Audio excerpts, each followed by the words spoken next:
I skoven står der nogle træer. Det er svært at lade dem være. Man står i den bløde skovbund, så strømmer duften ind i næse og mund. Vejen går gennem skoven.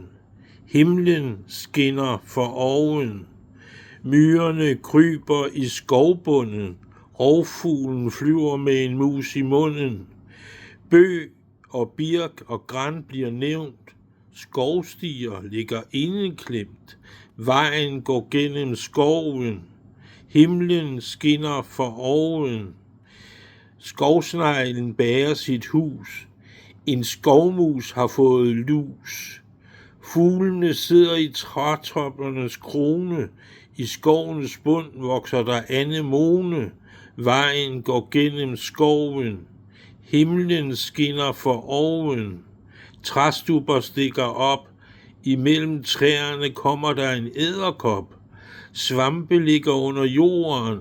De kommer gennem korridoren. Vejen går gennem skoven. Himlen skinner for oven. I skovens udkant står en cykel. Måske også en hybel.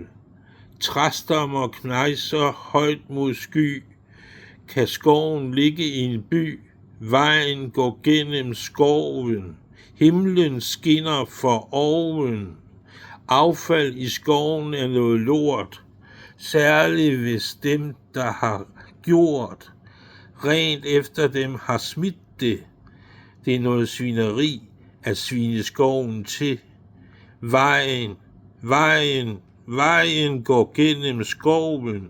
Himlen skinner for oven.